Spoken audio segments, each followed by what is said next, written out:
ዓለማችን ላይ በጣም ብዙ የሚባሉ እውነታዎች ፓራዶክስ ሆነው አሉ። ፓራዶክስ ምን ማለት ነው ብላችሁ ተጠይቁም ይሆናል። ከላይ ስትመለከቱት እርስ በእርስ የሚጋጭ ሐሳብ ይመስልና ግን ፋውንዴሽኑ ወይንም ደግሞ መሰረቱን ስትመለከቱት ግን እውነታ የሆነ ነገር ነው። ስለ ፓራዶክስ ስናስብ አይምሯችን የሆነ እንደ ፐዝል ወይንም እንደ እንቆቅልሽ አድርጎ ያስበዋል። ስለዚህ አሁን እስቲ ምናልባት የመጀመሪያውን ፓራዶክስ ነግራችሁ ፓራዶክስ ማለት ምን አይነት ነገር እንደሆነ እየተረዳችሁ ትመጡ ይሆናል።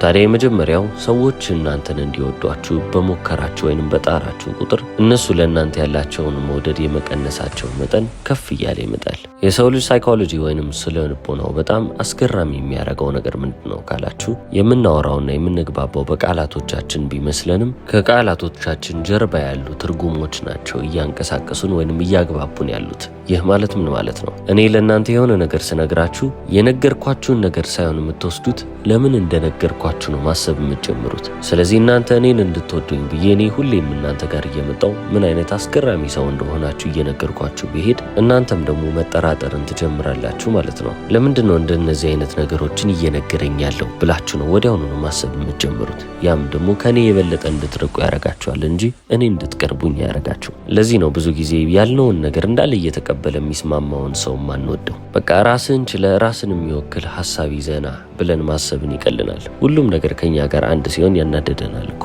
የሰው ልጅ ባህሪ አንዱ አካል ነው። በደንብ እየተግባባን መምጣት ከፈለግን በመሃላችን የሆነች ፍሪክሽን ታስፈልገናለች። ማለትም ደግሞ የሆነ የሚያቃርነን ነገር መኖር አለበት። የዛኔ ግንኙነታችን እየጠበቀ ይመጣል። ይህንን ፍሪክሽን ከሪልነስ ጋር ወይንም ደግሞ እውነተኝነት ጋር አንድ እናደርገዋለን ማለት ነው። ወደ ሁለተኛው ፓራዶክስ ስንመጣ የበለጠ እየወደቃችሁ በሄዳችሁ ቁጥር የበለጠ ስኬታማ የመሆን እድላችሁ ከፍ እያለ ይመጣል። ለዚህ በጣም ብዙ ሺህ ምሳሌዎችን ቁጭ ብዬ መጥቀስ እችላለሁ። ዓለማችን የዚህ ምሳሌ ነች። አንድ ነገር ላይ በጣም ጎበዝ መሆን ከፈለጋችሁ ያንን ነገር በተሻለ መንገድ መስራት ይኖርባቸዋል። ያንንም ደግሞ በተሻለ መንገድ ለመስራት ብዙ ስህተቶች መንገዳችሁ ላይ መኖራቸው አይቀርም። በመንገዳችሁ ላይ በጣም ብዙ ውድቀቶችን እያያችሁ ትመጣላችሁ ማለት ነው። ምክንያቱም በአንዴ ያንን ነገር በጥሩ መንገድ መስራት አትችሉ። ብዙ ሰው ደግሞ የሚሳሳተው እዚህ ነጥብ ላይ ነው። ውድቀትን ማምለጥ ወይንም ከውድቀት መሸሽ ለብዙ ሰው ስኬታማ የመሆኛ መንገድ ይመስላቸዋል። ዓለም ግን የምትሰራው በተቃራኒው መንገድ ነው። የሰው ልጅ ስኬታማ ከመሆኑ በፊት ብዙ ጊዜ መውደቁ አይቀርም። በአንዴ ሊሳካላችሁ ይችላል። ነገር ግን ያ ሬር የሚባል ወይንም ደግሞ ከስንት አንዴ የሚባል አጋጣሚ ነው። ወደ ሶስተኛው ፓራዶክስ አልፈናል።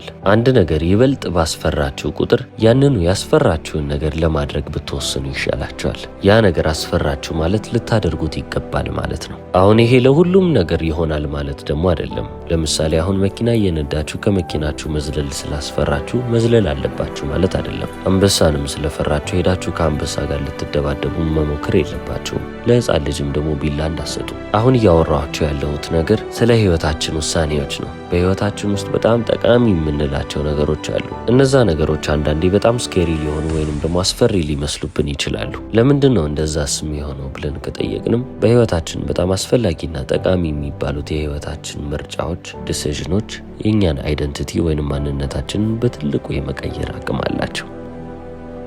ከዛም በበለጠ ሁኔታ ደግሞ እኛ ራሳችንን የምንመለከትበትን መንገድ፣ የራሳችንን ዋጋ የምንተምንበትን መንገድ፣ በተጨማሪም ሕይወትን እንደዚሁ የምንመለከትበትን መንገድ በደንብ አድርገው ይለውጡብናል። ስለዚህ እነዚህ በጣም ጠቃሚ ናቸው ብለን ያሰብናቸው የሕይወታችን ምርጫዎች ወይንም የሕይወታችን ውሳኔዎች በእኛ ሕይወት ውስጥ በጣም ብዙ ነገር የመቀየር አቅም ስላላቸው ብቻ የዛኔ መደናገጥን ጀምርና ይሄ ነገር ያስፈራኛል እንላለን። ለምሳሌ ትዳር። ብዙ ወንዶች አሁን ላይ ትዳርን እንደ ቀልድ እየተመለከቱ አይደለም። ወደ ትዳር ለመግባት የሚቸኩሉ ወንዶችም ብዙ አይታዩም። ያ ነገር ለነሱ ስኬሪ እየሆነ ወይንም ደግሞ አስፈሪ እየሆነባቸው እየመጣ ነው። ምክንያቱም ይሄ ነገር ቢሆንስ፣ እንዲህ ቢሆንስ እያሉ ገና ከመጀመሪያው ብዙ መዘዞችን እያሰቡ ይፈራሉ። ስለዚህ እናንተም በሕይወታችሁ የሆነ ነገርን አጥብቃችሁ ከፈራችሁ፣ ምናልባትም የሕይወት አንዱ ክፍላችሁ ላይ ማድረግ የፈለጋችሁት እናንተን የሚጠቅማችሁ ነገር ቢሆንም ምናልባት ፈራ ተባብላችሁ ወደ ኋላ ያላችሁበት ነገር ካለ ያንን ነገር ማድረግ ሳይሻላችሁ አይቀርም። ለምሳሌ ቢዝነስ መጀመር ፈልጋችሁ ብከስረስ የሚለው ሐሳብ አስፈርቷችሁ ሊሆን ይችላል። እናንተን የሚጠቅማችሁ ነገር እስከሆነ ድረስ ጀምሩት። አስፈሪ ቢሆንም ባይሆንም ማድረጋችሁ ጥሩ ነገር ነው።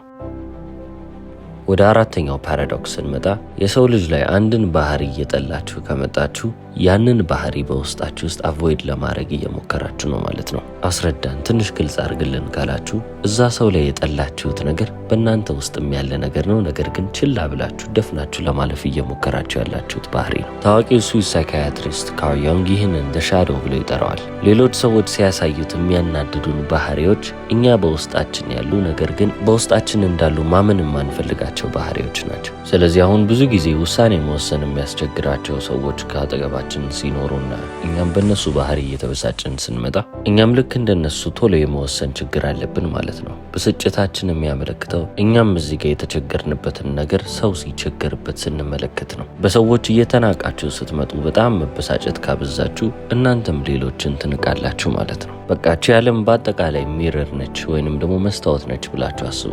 ሌሎች ሰዎች ያንን ነገር ሲያደርጉት ወደ ራሳችን እንደመመልከት ስሜታችንን እነሱ ላይ ለማውጣት እንሞክራለን።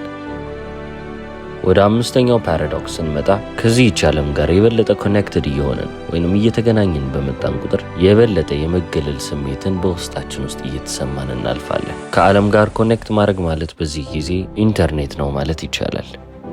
ከብዙ ሺህ ሰዎች አሊያም ደግሞ ከብዙ ሚሊዮን ሰዎች ጋር አንድ ላይ የምትገናኙበት ቴክኖሎጂ ነው። ለጥሩና ለበጎ ነገር ከተጠቀማችሁት እውነትም እናንተን የሚጠቅማችሁ ነገር ሊሆን ይችላል። አሁን ታዲያ የዚህ ነገር መጥፎ ጎኑ ምንድነው ካላችሁ፣ በግሩፕ ማሰብ ትጀምራላችሁ። ሁሉም ሰው በጋራ መጠቃለል ይጀምራል። አሁን ታዲያ የእናንተ አንዲት ተግባር ለእናንተ ጠቃሚ ሆና አትታያችሁ። ምክንያቱም ሁሉም ህዝብ እያደረገው አይደለም። በፊት በአያቶቻችንና በአባቶቻችን ጊዜ ግን የአንድ ሰው ተግባር ለአንድ ሰው በጣም ትልቅ የሚባል ቦታ አለው።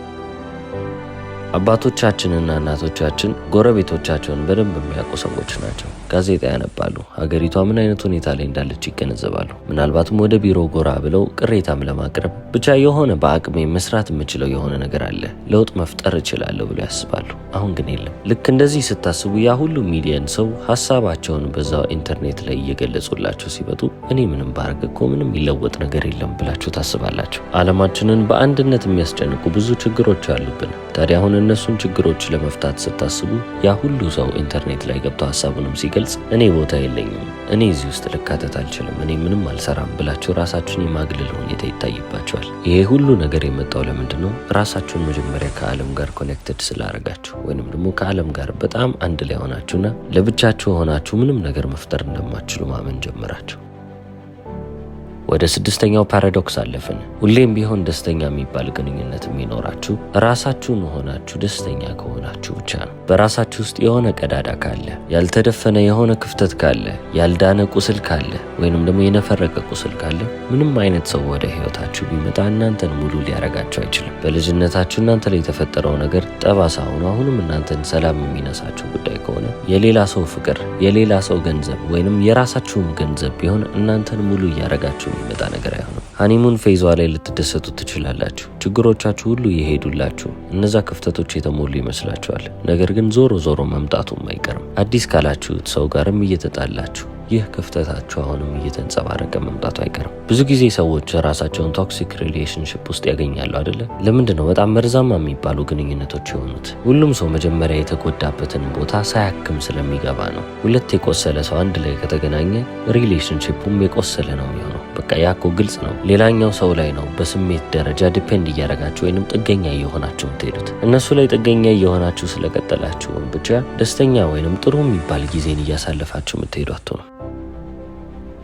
አንዳንዴ ልትደሰቱ ትችላላችሁ፣ አንዳንዴ ልታዝኑ ትችላላችሁ። ልክ እንደ ሮለር ኮስተር ሁሌም ቢሆን ስሜታችሁ ግልብጥብጥ እያለ ነው የሚቀጥለው። አንዴ ስቴብል የሆነ ቦታ ልታገኙ አትችሉም። ሁሉም ነገር ግልብጥብጥ እያለባችሁ ይመጣል። ስለዚህ ለብቻችሁ መሆንን መጀመሪያ ትለምዳላችሁ። ለብቻችሁ ስትሆኑም ደግሞ ራሳችሁን መሆን መርሳት የለባችሁም። ራሳችሁን ሆናችሁ ደስተኛ ከሆናችሁ፣ ለብቻችሁ ሆናችሁ ምንም ነገር እንደጎደለ የማይሰማችሁ ከሆነ የዛኔ ሰው ቢመጣ ምንም ችግር የለውም። ሰባተኛው ፓራዶክስ የበለጠ ባወቃችሁ ቁጥር የበለጠ በተማራችሁ ቁጥር የበለጠ ምንም እንደማታውቁ እያወቃችሁ ትሄዳላችሁ። ያልተማረ ሀገር እያመሰ ያለው ለዚህ ነው። ትንሽ ነገር ያውቃል፣ ከዛም ያቺን ያወቃትን ነገር ይወስድና ምናልባት አንድ ወይ ሁለት ነገር ብቻ ነው ማላውቀው፣ ሌላውን እንዳለ ጠቅልዬ አውቃለሁ የሚል ሰው ይሆናል። አውቃለሁ የሚል ሰው ደግሞ ማያውቅ ሰው ነው። ነገር ግን የሚማር ሰው፣ ሁሌም ቢሆን አዲስ ነገር ለማወቅ የሚሞክር ሰው የበለጠ እያወቀ በሄደ ቁጥር የማያውቀውም ነገር የበለጠ እየበዛበት ይመጣል። አሁንም ለመቀጠል ብዙ ምክንያቶች አሉት ማለት ነው። ስለዚህ ኤክስፐርት የሚባለው ደረጃ ላይ እንኳን ቢደርስ አሁንም ብዙ ነገሮችን ያልተረዳ ሰው፣ ብዙ ማወቅ ያለበት ነገር እንዳለ የሚያውቅ ሰው ይሆናል። ለዚህ ነው ብዙ የሚያውቁ ሰዎች ስለሚያውቁት ነገር ብዙም የማያወሩት። ለማውራት ሲያስቡ ሁሌም ቢሆን ይቸገራሉ። ግን እኮ ገና ብዙ ያልመለስኳቸው ጥያቄዎች አሉ እያሉ ለራሳቸው ሀሳባቸውን ይዙና በራሳቸው ራቢት ሆል ውስጥ ይሄዳሉ። ይህ ከስምንተኛው ፓራዶክስ ጋር ይገናኛል።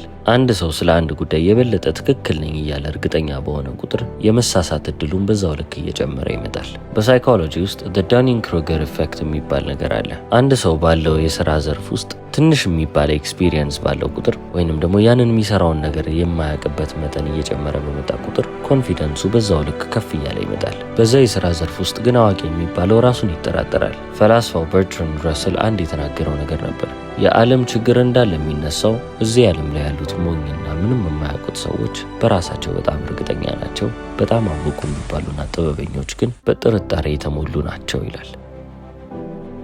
ወደ 9ኛው ፓራዶክስ አለፍን። የበለጠ ስለ ራሳችሁ ጥፋት እያመናችሁ በመጣችሁ ቁጥርና ግልጽ በሆናችሁ ቁጥር ሰዎች እናንተን እንደ ፍጹም የመመልከት እድላቸውም ከፍ እያለ ይመጣል። አንዳንድ ጊዜ ሰዎች ማጋራት የማይችሉትን ወይንም ደግሞ ይህን ነገር ለማጋራት ገና አልበቃሁም፣ ገና አልደረስኩም ብለው የሚያስቡትን ስለ ራሳቸው ጉድለትም ሆነ ጥፋት እናንተ የራሳችሁን እየገለጻችሁ ስትመጡ ያንን ጎናችሁን ይመለከቱና ይህንን ነገር ማድረግ እኮ ትልቅ ድፍረትን ይጠይቃል። ኃይል ያለው ሰው ብቻ ነው ስለ ራሱ እንከን፣ ስለ ራሱ ጥፋት ምንም ስሜት ሳይቀላቅል እንዲህ በግልጽነት ሊያወራ የሚችለው ይላሉ። ባለፈው የሰራውላችሁን የቻርልስ ቡኮውስኪን ቪዲዮ ከተመለከታችሁ እሱን በደንብ ዲስክራይብ ያደርገዋል ብዬ አምናለሁ። ሰው ፊት መጥቶ ፐርፌክት ለመሆን እየሞከረ አይደለም፣ ወይንም እኔ ፍጹም ነኝ አይልም። ድክመቶቹን እንድታዩት ያደርጋቸዋል። ሀብታም ቢሆንም ዝና ቢኖረውም አሁንም ድረስ በሴሰኝነቱ ይታወቃል። አሁንም ድረስ አልኮሆሊክ በመሆኑ ወይንም ደግሞ መጠጥ በጣም በማብዛቱ ይታወቃል። የደከመ ወይንም የሞተ ሰው የሚባልም ሰው ነበረ። መቼም ቢሆን ማንነቱን ለመደበቅ ወይንም ጥፋቶቹን ሸፋፍኖ ፐርፌክት ለመምሰል የሞከረ ሰው አልነበረም። ታዲያ አሁን ሰዎች ይህንን ግልጽነታችሁን እየተመለከቱ ሲመጡ እናንተን በደንብ እየወደዷችሁ ይመጣሉ። ከዚህ ሰውዬ ጋርማ ጓደኛዎች መሆን አለብን፣ ከዚህ ሰውዬ ጋርማ ልጅ መውለድ አለብኝ፣ ይህንን ሰውማ ለጓደኞቼና ለቤተሰቦቼ ማስተዋወቅ አለብኝ እያሉ ማሰብ ይጀምራሉ። The paradox of vulnerability የሚባለው ይሄ ነው። ድክመቶቻችንን፣ እንከኖቻችንን በተጨማሪም ደግሞ ያንሰናል ብለን ያሰብነውንም ነገር ለዓለም ግልጽ እያደረግን እኔ እኮ እንዲሁ ነን እያለን ራሳችንን አውርደን ባሳየን ቁጥር እንደሆነው ሆነን በቀረብን ቁጥር ሰዎችም ደግሞ እኛን ከፍ አድርገው እየተመለከቱ ወይንም ደግሞ እያከበሩን ይመጣሉ። ወደ 10ኛው ፓራዶክስ አለፍን። ብዙ ምርጫዎች ባሏችሁ ቁጥር በነዛ በእያንዳንዱ ምርጫዎች ላይ ያለ መርካት እድላችሁ ከፍ ያለ ይሆናል። ለምሳሌ ሬስቶራንት ውስጥ ገብታችሁ ሜኒው ላይ 4 የምግብ አይነት ብቻ ብታገኙ ከአራቱ አንዱን ትመርጣላችሁ። በምግብ ምርጫችሁም ደስተኛ ሆናችሁ ታልፋላችሁ። ነገር ግን ያ የሜኒው ብዛት 45 የምግብ አይነት ከሆነ ልክ ያዘዛችሁት ምግብ ከመጣ በኋላ አንድ እንደጎረሳችሁ ወይኔ ይህንን ባዝ ኖሮ ብላችሁ ማሰብ ትጀምራላችሁ። በሳይኮሎጂ ኦፍ ሊትሬቸር ውስጥ ይህንን ፓራዶክስ ኦፍ ቾይስ ይሉታል። ብዙ ምርጫ በተረፋችሁ ቁጥር በነዛ ምርጫዎች ላይ ይሄ ሁሉ ነገር አመለጠኝ እንዴ ብላችሁ የማሰብ እድላችሁ ከፍ እያለ ይመጣል። ምርጫችሁ ትንሽ ከሆነ ግን ከዛችሁ ካለችው ላይ አንዷን ትወስዳላችሁ። ሌላው ነገር እናንተን አያሳስብም። 11ኛው ፓራዶክስ ግንኙነታችሁ የበለጠን እየጠነከረ እንዲመጣ በለፋችሁ ወይንም ደግሞ በሞከራችሁ በጣም በጣራችሁ ቁጥር ያ ግንኙነት የመፍረስ እድሉ በዛው ልክ እየጨመረ ይመጣል። ይህ ማለት ምን ማለት ነው? ዶንት ፎርስ ቲንግስ። አንድን ነገር ማስገደድ የለባችሁም። እናንተ ስለፈለጋችሁ ብቻ በግድ የሚሆን ነገር የለም። ነገሮችን ለቀቅ ማድረግ መልመድ ይኖርባቸዋል። ጥንዶች ለምሳሌ ግንኙነታቸውን ማትረፍ ከፈለጉ በጣም ባይሞክሩ ጥሩ ነው። በጣም በጣሩ ቁጥር ያ ሰውዬ አኖይድ እየሆነ ወይንም እሷ እየተናደደች ትመጣለች።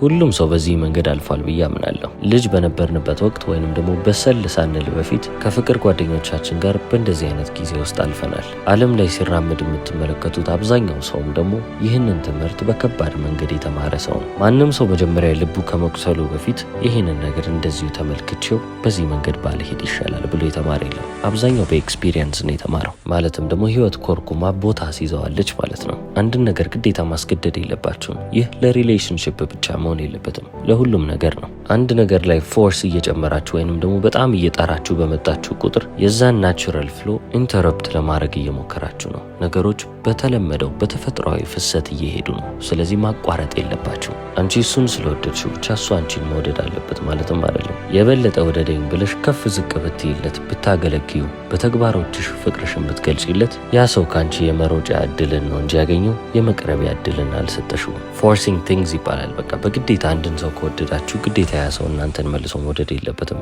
ተውት እዛው። ከወደዳችሁ ይመለሳል፣ ካልወደዳችሁም ነገሩ ይቀራል። ይህን ያልቀላል ነው። አትሊስት ነገሩን ናቹራሊ ትታችሁታል። በተፈጥሯዊ መንገድ ሁሉም ነገር መሄድ ባለበት ፍሰት ውስጥ ይሄዳል ማለት ነው። እናንተ አስገድዳችሁ የምታገኙት ስራ፣ ገንዘብ ወይንም ፍቅር የለም። አስገድዳችሁ ያገኛችሁት ማንኛውም ነገር እናንተን መልሶ የሚጎዳ ነገር ነው፣ ወይንም በከባዱ ያንን ትምህርት እንድትማሩ የሚያስገድዳችሁ ነገር ነው። የዛኔ ስርዓት ትይዛላችሁ። ህይወት አንዴ በጥፊ ያለው ሰው ድጋሚ በጥፊ መመታትን አይፈልግም። እነዚህን ፓራዶክሶች እንግዲህ ወስዳችሁ በህይወታችሁ አፕላይ እንደምታደርጉት ተስፋ አረጋለሁ። እስከ መጨረሻው ስለተመለከታችሁልኝ አመሰግናለሁ። ቻው።